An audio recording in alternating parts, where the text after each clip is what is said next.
porque fíjate que Marrero lo asesinan en el pleno Palacio Nacional, siendo ministro de Trabajo y encargado de Relaciones Públicas. Balaguer nunca se consideró un hombre que podía estar al servicio de la oligarquía y de la derecha extrema. La historia hay que revisitarla y conocer las diferentes versiones sobre acontecimientos, personalidades y decisiones. Y vamos a hablar en el día de hoy con Fidias Aristi, un reconocido abogado que además de haber sido presidente del Colegio de Abogados, fue secretario general de la Liga Municipal Dominicana, fue presidente del Consejo Nacional de Drogas y presidió también el Comité contra el Lavado de Activos en República Dominicana.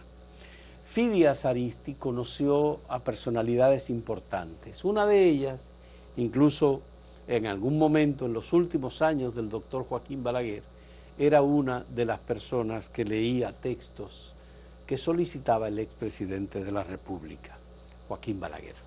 Muchas gracias, Fidia, por aceptar este diálogo. A mí me interesa conocer de los textos que Balaguer quería que le pidieras, que le leyeras y nos gustaría conocer cómo es que llegaste ahí también, porque era un círculo al que era difícil penetrar. Sí, así es. Muchas gracias, Fausto. Muy privilegiado de venir a compartir de nuevo con esta que es mi casa y a la que tanto admiro, como te admiro a ti y a su personal. Ciertamente era un círculo cerrado. Yo coincido en un momento en que se ha producido una convención del Partido Reformista que se celebró en el Club San Carlos. Se escogieron 50 dirigentes del Partido Reformista y el número 50 produjo una situación calamitosa entre Alfredo Mota Ruiz, jefe del movimiento Lo que diga Balaguer, y un amigo nuestro, Aristide Fernández Zuco, el Chato. Ah. Sí.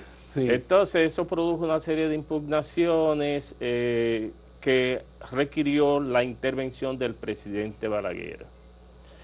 En ese momento, para la procura de una solución legal a ese impasse, surge del deseo del presidente de Balaguer llamarme para que busque una vía de solución. ¿Por qué? ¿En qué año fue eso, perdón? Eso es en el año 2000, 2001. ¿Por qué? Es decir, Balaguer estaba fuera del poder. Ya fuera del poder. Bien.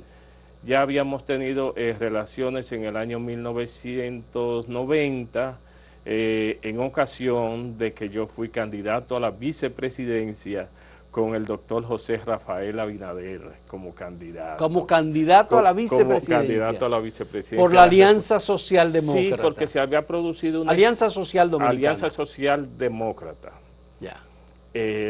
Alianza Social Dominicana, perdón, tienes razón. Entonces, ¿qué ocurre? Ya se había producido una discrepancia muy acentuada entre el licenciado Jacobo Masluta y el doctor José Francisco Peña Gómez, la división del partido a la que se opuso constantemente el licenciado Atoy de Cans, se formó el BIS, se formó el PRI, y entonces el doctor Abinader entendió que era una oportunidad para él plantear una opción o auténticamente PRDista o por lo menos que le permitiera a ese sector PRDista votar. ¿Qué ocurrió? Bueno, estuvo aquí el licenciado Alexis Joaquín Castillo, quien creo que tuvo un papel destacado, y estuvo también el general Rafael Guerrero Peralta. A la sazón era presidente de la Junta Central Electoral mi profesor Froilán Tavares, hijo. Sí. Un hijo, una persona llegada a él, hijo del profesor Froilán Tavares, tiene problemas relacionados con el área que dirigía, el Rafael licenciado Rafael Guerrero Peralta, y al mismo tiempo era fiscal del distrito Alexis Joaquín Castillo. Y pero esos temas se discutieron públicamente, sí, se sabía. Se procuró una solución, sí, trayendo a Rafael Ángeles Suárez a que forme quórum del Comité Ejecutivo Nacional y pase el Partido Revolucionario Dominicano a José Francisco Peña Gómez como candidato. Pero esto a manera de soslayo. En el año 2000, 2001, entonces procuramos encontrar esa solución. ¿Por qué efectivamente yo? Bueno, porque yo ofrecía confianza a un liderazgo emergente en el Partido Reformista que lo representaba Amable Aristi Castro, sí, por la posición que ocupaba entonces, expresidente del Senado recientemente, ya en la Liga Municipal Dominicana, el ingeniero Carlos Morales Troncoso, a quien también yo le merecía confianza, y entiendo que todavía al ingeniero Quique Antún. Entonces se me escoge, entiendo yo que porque no tengo objeción. Para buscar una solución al problema entre Alfredo Mota Ruiz y el Chato. Sí, exactamente. La solución que se vio más viable fue una extensión del número de miembros de ese comité ejecutivo. Comité Ejecutivo Central del Partido Reformista. Sí, es posible que tuviese otro nombre en ese momento, o directorio. Como acostumbraba el presidente Balaguer. Y entonces se fueron añadiendo nombres hasta que el presidente Balaguer vio eso como dificultoso. Pidió que fuera yo quien le leyera los nombres de los sugeridos. Vinieron esos liderazgos a procurar la inclusión de los suyos en esa ampliación. Yo vi reacciones de mucha ira en el presidente Balaguer en ese momento. Inclusive se le hizo mención de una persona y él dijo, de esa persona no la quiero ver ni viva ni muerto en la puerta de mi casa. ¿Quién era esa persona? Me reservo el nombre de esa persona.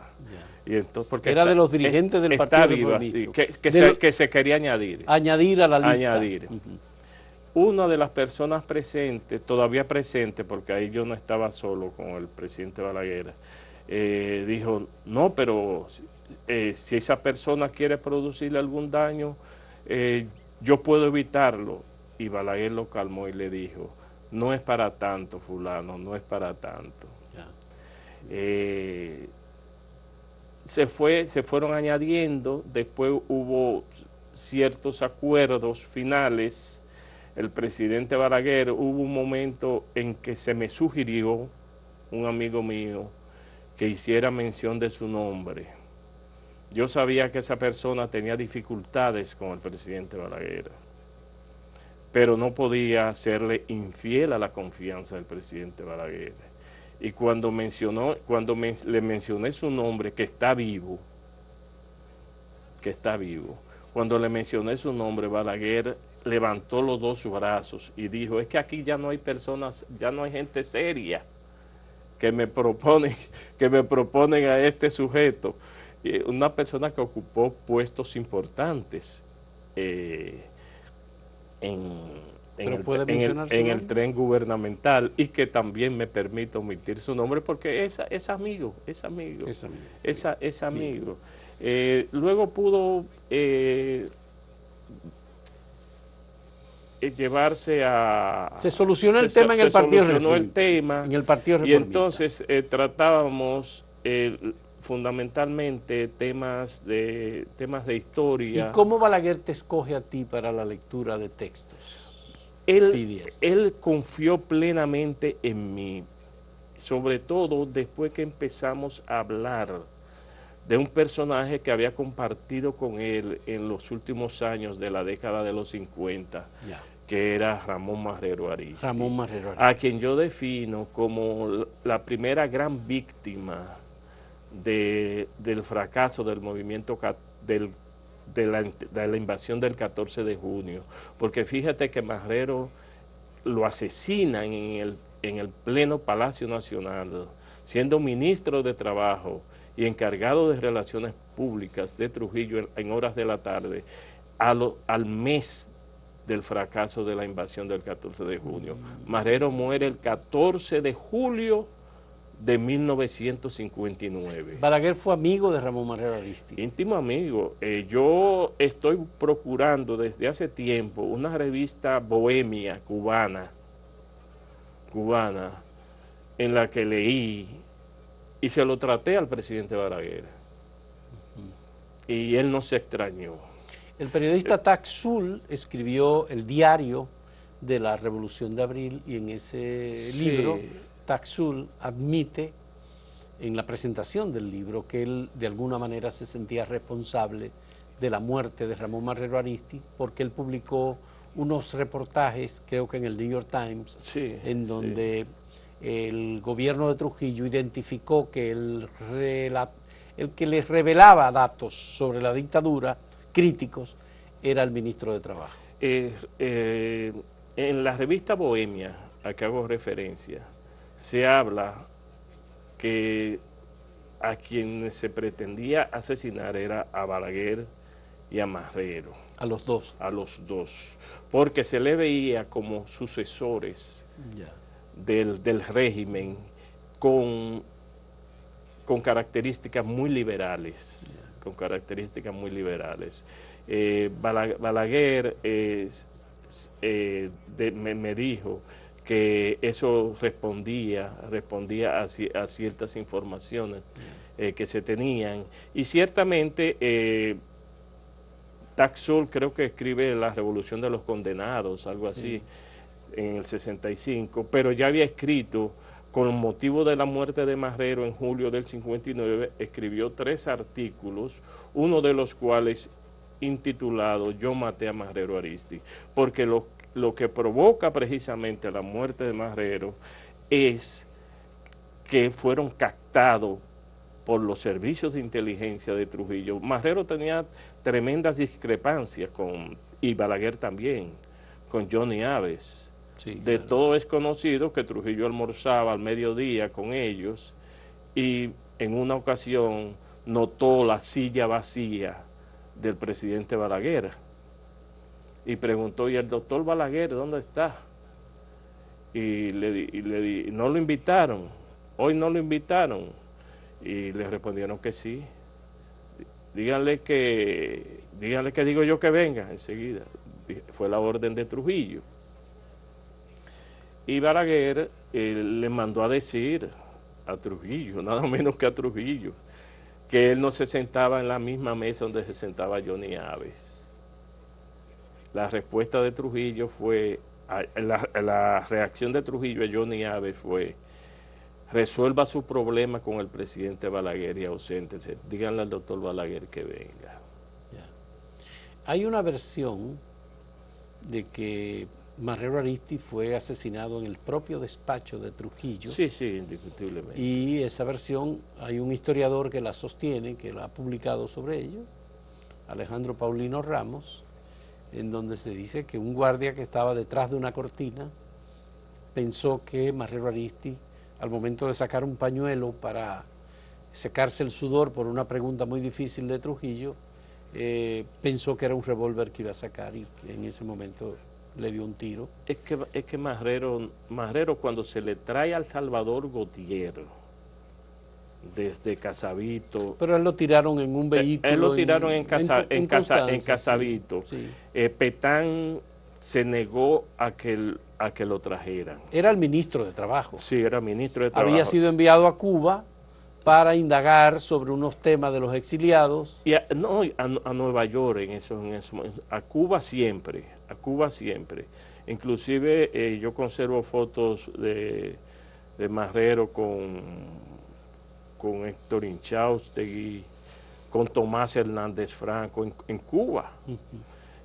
Marrero era un asiduo visitante de Cuba, pero en esta ocasión fue en New York, donde él se entrevista con Taxol y le dice que están en los, de una manera u otra, que están en los días finales del Trujillato. Del Trujillato. Pero Trujillo se entera de eso. Trujillo se entera de eso, siempre se dejaba, noto que no lo hacen los últimos presidentes, pero recuerdo que con el presidente Balaguer todavía se hacía, se dejaba semiabierta la puerta para que el edecán, de una manera u otra, estuviese al tanto de lo que ocurría. Dentro del despacho. Sí, y a Marrero cuando se le trae, primero se le lanza en un destacamento de Bonao. Eso me lo contó el doctor Fernández, aquel que era yoga del centro de Banán, que terminaba... Fausto Fernández. Sí, que terminaba, sí, terminaba la escuela de medicina. En la escuela de medicina, sí. De medicina, y le tocó... Él tenía un seudónimo, porque él escribía poesía, él se llamaba como poeta Fausto del Rosal. No, pero en realidad su nombre era Fausto Fernández. Yo fui amigo de la esposa y de él. Y entonces después yo tenía un restaurante por la Bolívar. Tenía un restaurante, sí, que era como Ananda o algo así. Sí, Ananda por la Julio Verne primero. Sí. Entonces Petán se negaba, él estaba presente y es quien me lo cuenta. Y recibe una llamada del presidente Balaguer, del presidente Balaguer ya. Y Balaguer es quien le insta por un mandato enérgico a que traigan el cadáver de Marrero. Lo trajeron al hospital Salvador Gautier. Allí los recibe Freddy Prestol Castillo, los recibe Jorge Federico Aristi Santana, los recibe Néstor Caro, y don Néstor Caro. Marrero brotaba sangre de la nariz. ¿Alguna señal de disparo? Había recibido, no tenía señal de disparo. Había recibido un golpe. Freddy Prestol se exaltó, que hasta se temió por su vida. Porque Freddy y don Freddy, a quien yo conocí y quise ampliamente, igual que a su hijo Miguel Ángel, se exaltó y denostó el régimen, al extremo de que se temió por su vida.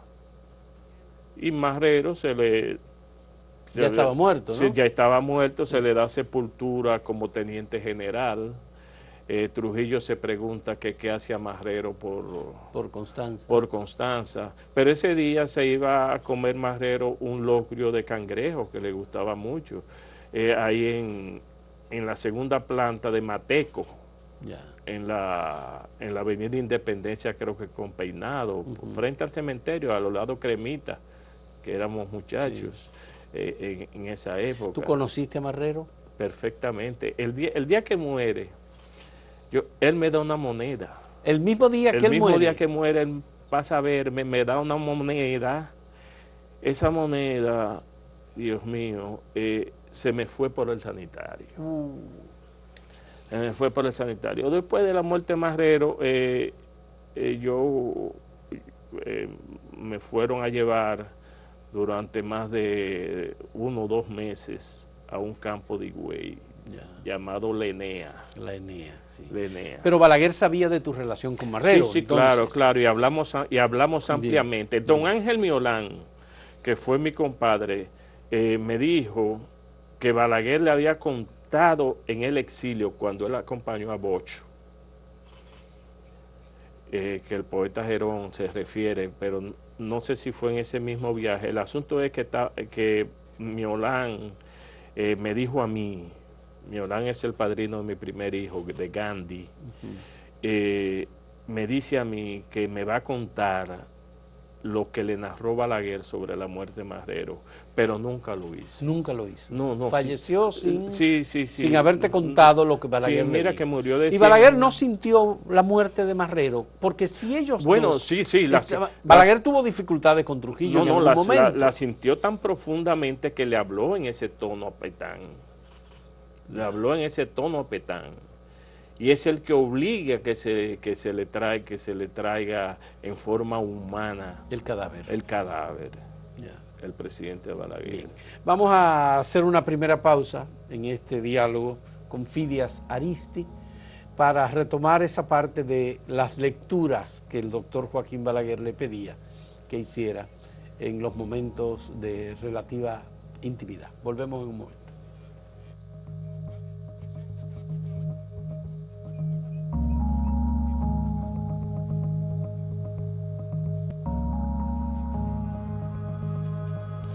Fidias, ¿qué te pedía el doctor Balaguer que le leyera? ¿Él tenía los libros ya ahí para que tú le leyeras? Sí. ¿O te pedía que tú lo trajeras? Sí, no, generalmente tenía, o siempre, tenía los libros para darle lectura, pero generalmente se trataba de situaciones políticas,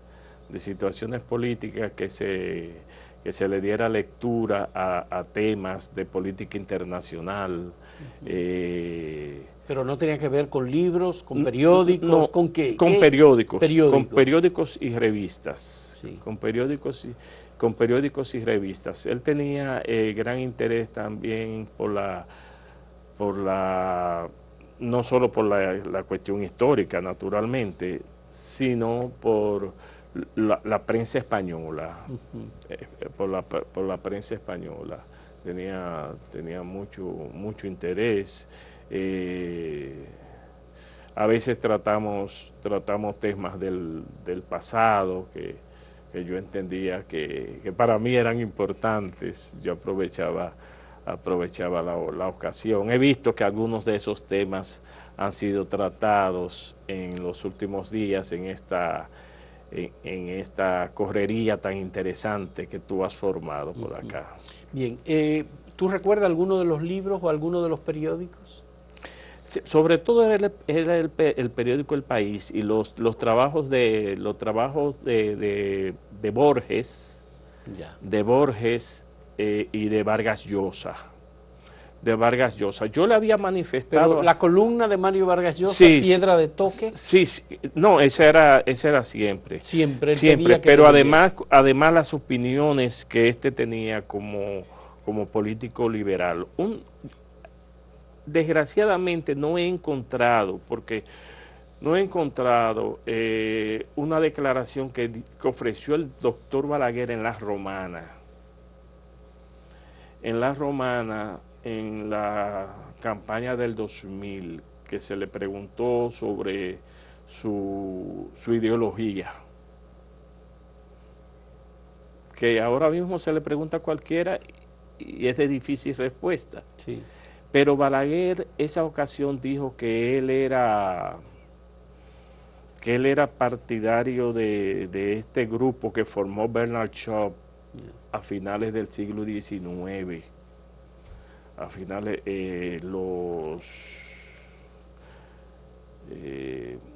y me explicó por qué, que era una especie de socialismo humanizado.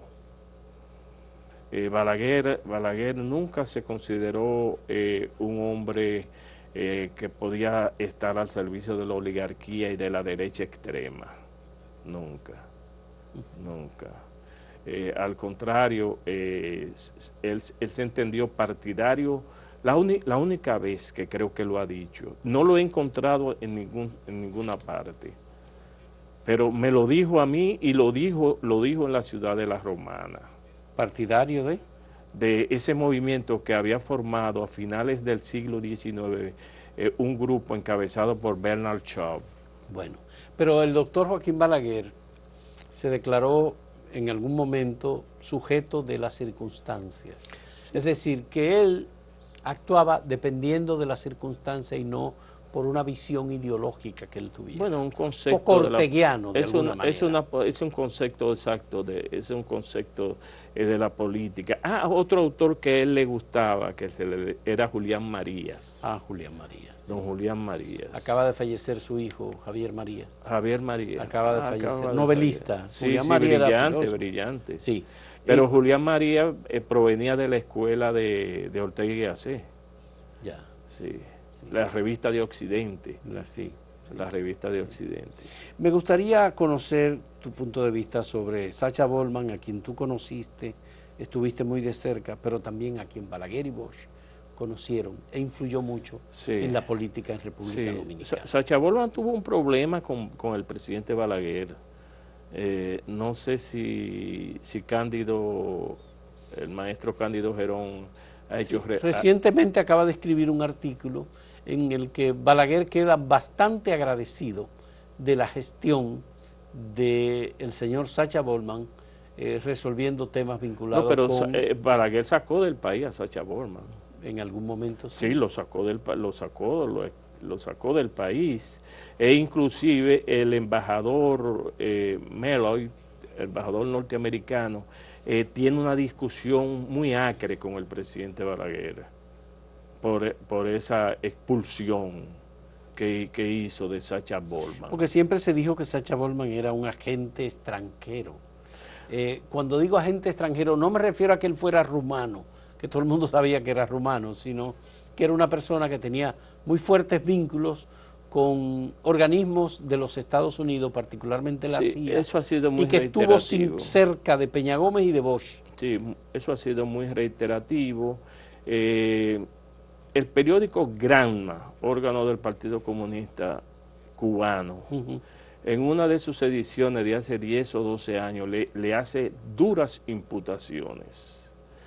Acusa a Sacha Bollmann, no sé qué dirá el poeta Gerón al respecto, pero el periódico Granma, no sé si lo tiene, yo creo que lo conservo, el periódico Granma acusa a Sacha Bollmann de haber trabajado la logística para la caída del avión cubano aquel, que estuvo envuelto Capriles y eso.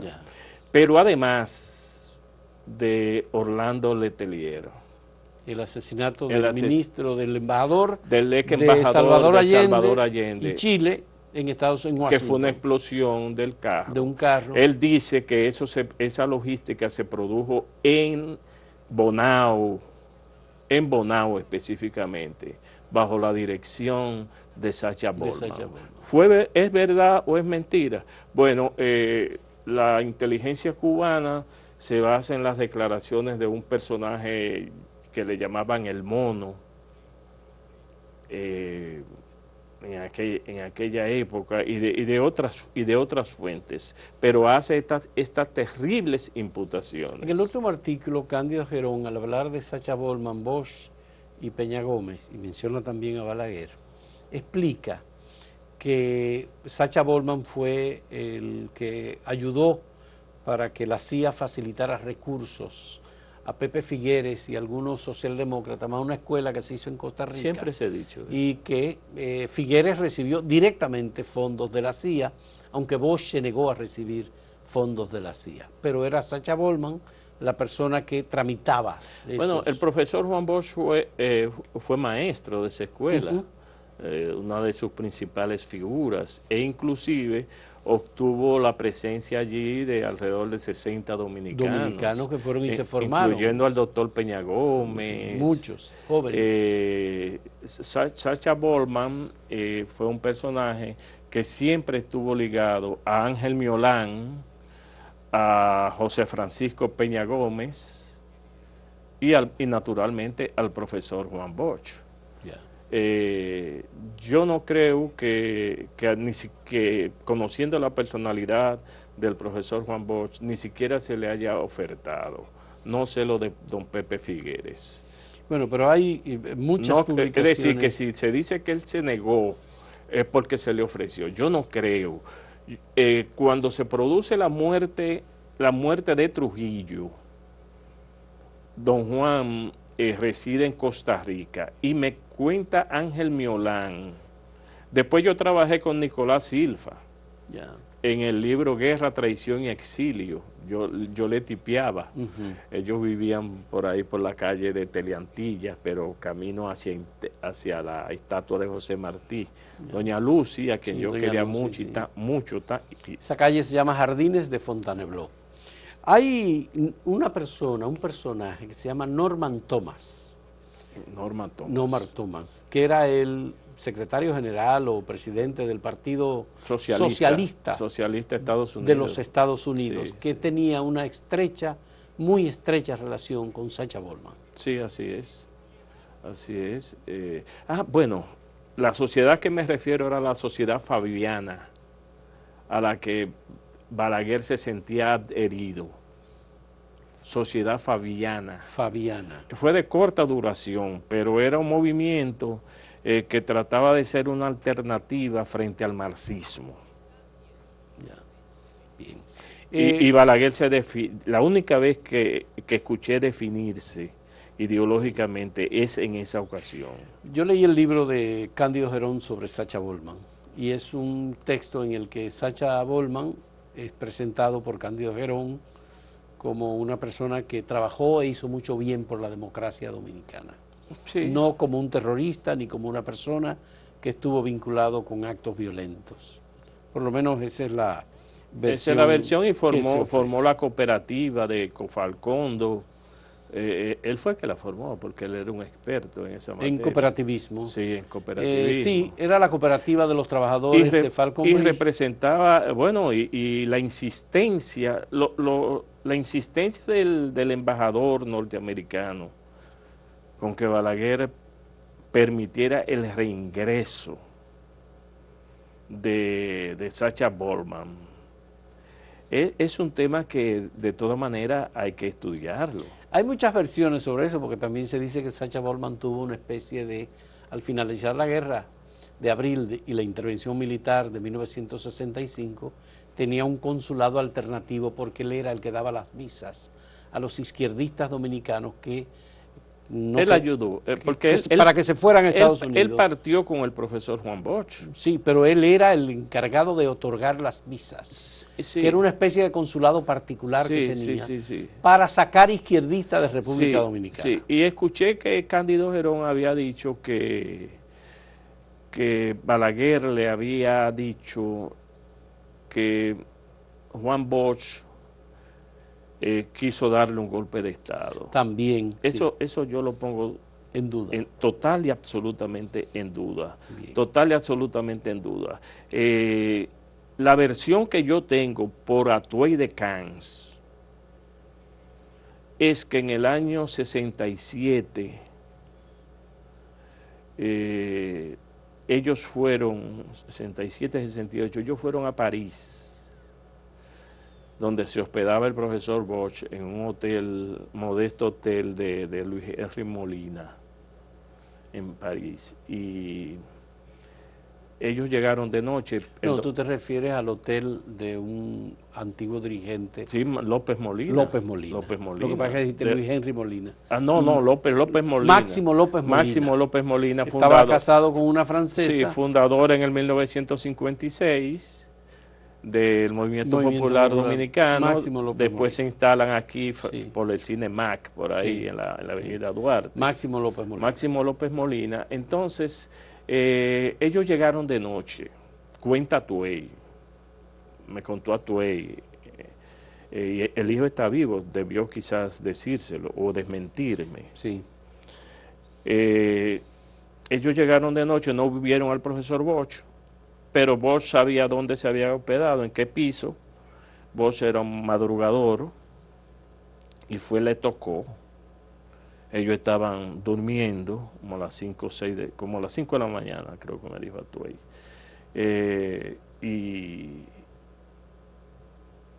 Sí, profesor. Y entonces don Juan le dijo, en tal piso y en tal número está el coronel Montes Arache. Dígale que yo estoy aquí esperándolo. Atuey subió y bajó con Montes Arache. Eso fue en Nueva York. No, en París. En París. Sí. Entonces Bosch no se sentó ni en la camita, ni en la silla, ni en parte. Se quedó de pie y cuando llega a Monte Arache, le increspa con el dedo índice dirigido hacia el rostro. Dígame sí o no. ¿Usted recibió orden de matar al presidente Balaguer? Monte Arache hizo un silencio y le dijo sí. ¿Y esa orden usted la recibió de Ramfis Trujillo? Y le dijo que sí. Al poco tiempo Ramfis tuvo un accidente de tránsito como cosa del azar. En el año 69. 66. No, en el año 69. 69. Tuvo un accidente, chocó con una persona de la realeza, falleció esa persona con su hijo y Ramfis luego también falleció. Sí, es la única versión. En Madrid. Es la única versión que contra Balaguer.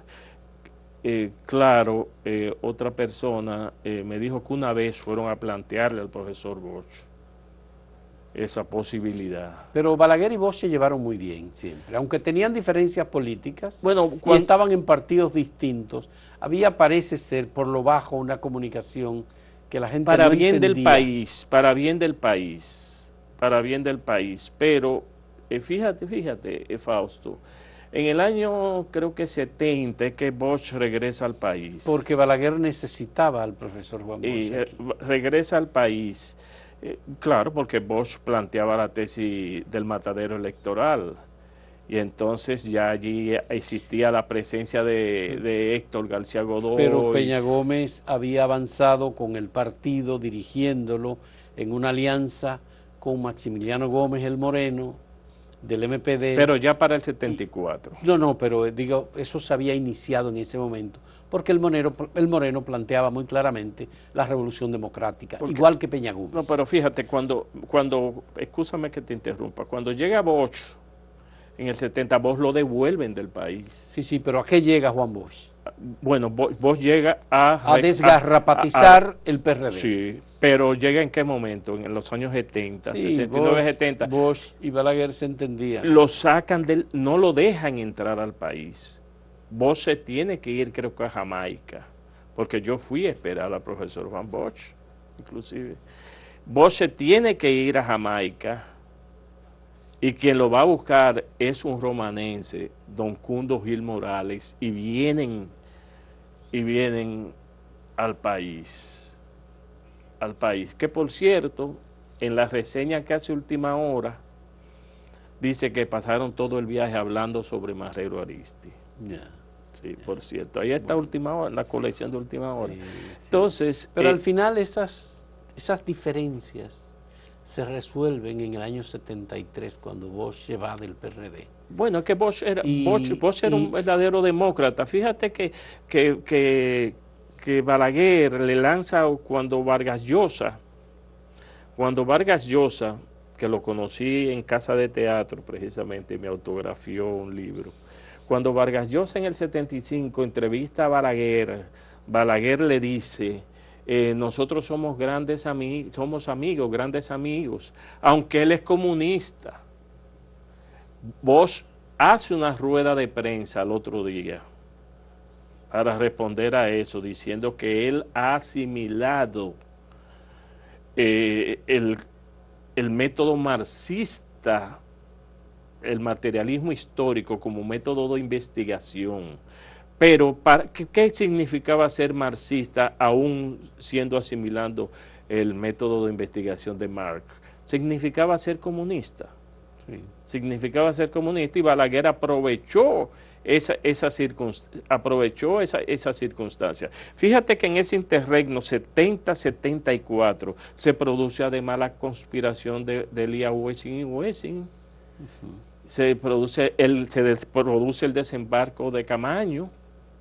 Es decir, acontecimientos importantes. Pero se gestó también ahí el Pacto de la Dignidad Nacional y el Acuerdo de Santiago. Claro. En donde finalmente Bosch no estuvo.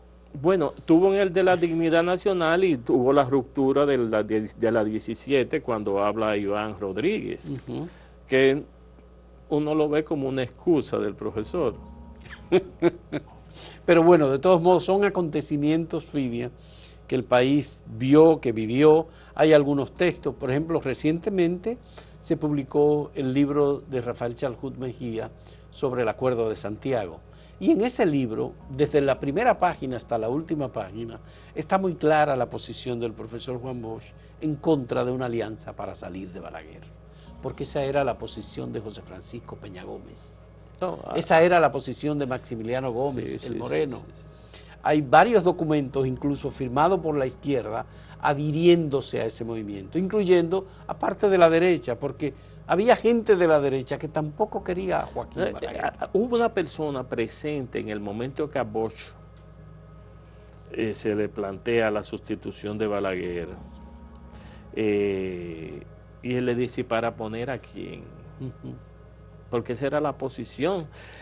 Para Bosch,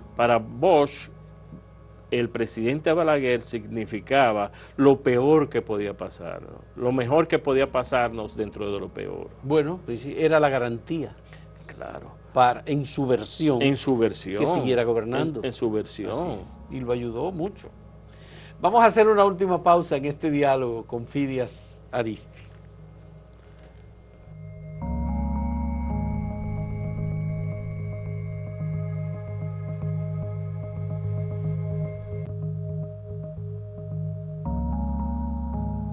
Fidias, tú conociste a Orlando Martínez, ¿verdad? ¿Tú no? Sí, claro, Sí. claro.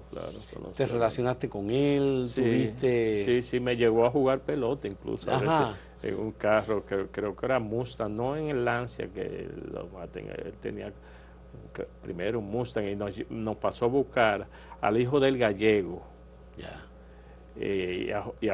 Creo que a Jorgito, no, con Jorgito Báez, el que es médico, nos llevaba el papá de él a jugar pelota a la universidad. Leí un artículo de José Gómez Cerda en estos días sobre sus conversaciones con Orlando Martínez, tanto en Santiago como aquí en la capital. Una persona muy dulce. Entonces, me gustaría saber sobre la muerte de Orlando, desde tu punto de vista, por tu cercanía con Balaguer. ¿Tú crees que Balaguer hubiese aceptado No, jamás. un dictamen de que, bueno, vamos a matar a Orlando Martínez? No. Porque dicen que es que él dijo, este señor no me deja gobernar. No. Eso es ¿Qué tú piensas No de ese crimen de Orlando no creo. Martínez? El crimen de Orlando Martínez fue un crimen, para mí, dirigido por una de las multinacionales de la época. Una de las Una de las dos multinacionales. Estaba la Alcoa, que era una multinacional. Una de las tres multinacionales. Bueno, estaba Falcon Bridge y estaba la Gulf and Western. Sí. Eran, el PSD tenía, el Partido Comunista Dominicano tenía interés en la inversión extranjera y en lo que ellos llamaban la expoliación de los recursos naturales. Sí. A ver. Y los recursos no renovables. Ya. Cándido Gerón dijo que lo de Orlando había venido de la Gulf. De la Gulf. No lo creo. ¿Tú no lo crees? No, la de Guido Gil sí. La de Guido Gil sí. Pero yo... Incluso mencionan en el caso de la de Guido Gil directamente a Carlos. No, Teobaldo Rodríguez no. A Teobaldo Rosell y añaden a Carlos Morales. A Carlos Morales. Yo nunca quise tocar ese, yo fui asesor de Carlos Morales. Nunca quise tocar ese tema con Carlos Morales. Pero la dirección y las decisiones la tomaba Teobaldo Rosell, que era un intelectual cubano americano brillante. Esa efigie esa estatua ese busto de José Martí que hay en la Romana fue obra de él, un discurso bellísimo. Y Guido Gil había impuesto aquello del paso de la jicotea, que le significó una merma de un 40% de la producción. Don Carlos sí trabajaba en cuestión de química de producción. ¿Y tú no crees que fue Central Romana que tuviera que ver con Es que el caso de Orlando Martínez. Es que se produce en el momento en que Bosch tiene una polémica sobre Falcon Bridge. Con Orlando. Con Orlando Martínez. Y el PSD. Y el PSD. Y entonces, ¿por qué tú mencionas una transnacional? Porque la asimilo, no veo razón para que haya sido la Gulf and Western. ¿Y cuál fue entonces, desde tu criterio? Bueno, coincide con el debate sobre Falcon Bridge. Entonces, ¿tú crees que fue Falcon Bridge que pudo haber impulsado el asesinato? En caso de que haya sido una transnacional, como yo lo creo, me parece más lógico concebir a la Falcon Bridge. ¿Y tú tienes conocimiento de la reacción del doctor Balaguer cuando se enteró? El doctor Balaguer, sí, la reacción de él fue total y absolutamente adversa. Total y absolutamente adversa. Y tú sabes que Balaguer recibió inmediatamente información de quiénes fueron los ejecutores de ese crimen. Sí. ¿Y por qué él ofreció cínicamente recompensa para el que diera indicación de datos que ayudaran a descubrir los asesinos? Balaguer tenía un interés por sobre todo, es donde yo quiero hacer la distinción entre él tuvo conocimiento. Él tuvo conocimiento inmediatamente. Hubo un interrogatorio y ese interrogatorio por orden de Balaguer se ocultó. A los que mataron a Orlando. ¿Se ocultó a quién? Se ocultó a la justicia dominicana. Pero no a él. No, él lo sabía. Él fue que ordenó que se ocultara. A él no se ocultó. Ahora, él tenía un interés superior. El jefe de la policía. Él tenía un conflicto de bienes y era el mantenerse en el poder o el descubrimiento o el desvelizamiento de ese crimen. Pero si ese crimen se revelaba, los autores, no afectaba a Joaquín Balaguer, porque fueron Pau Castro, fueron las personas que luego esos fueron los resultaron peones. Esos fueron los peones. Bueno, por ahí estaba Chinino también. Bueno, ya estamos en consideraciones mayores.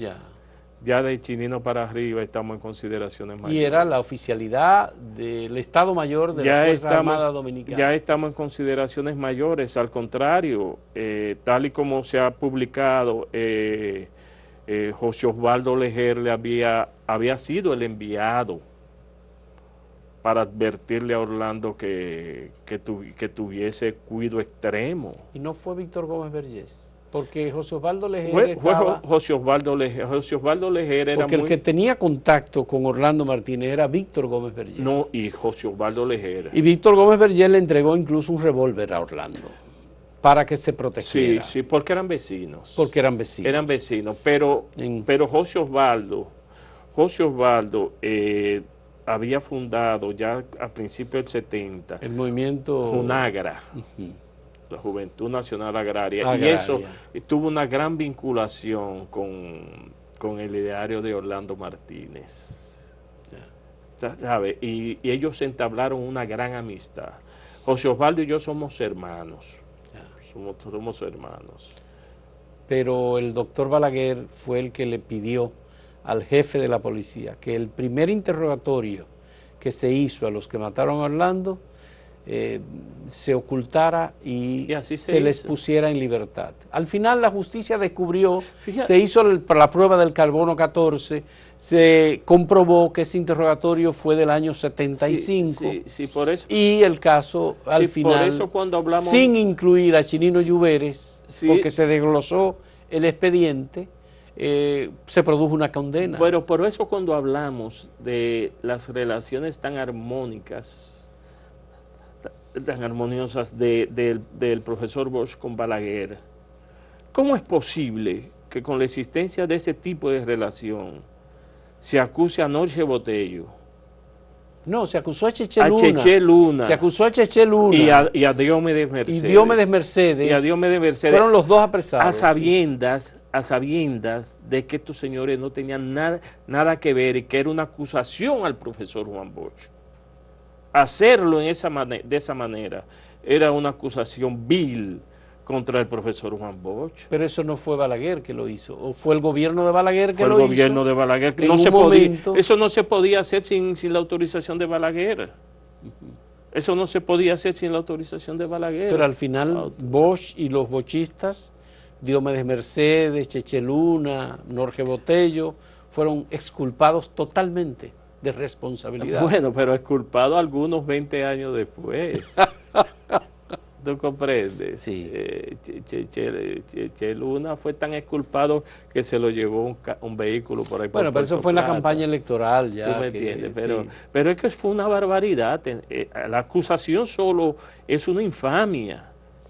Fue una infamia y fue un acto pecaminoso de ocultamiento. Pero Balaguer escribió, Fidias, una página en blanco y dijo: estoy dejando a la posteridad, a una persona que me sobrevivirá, los datos de quién mató a Orlando Martínez. Bueno, por eso Cándido Gerón le llamaba poeta, porque fue una forma muy poética.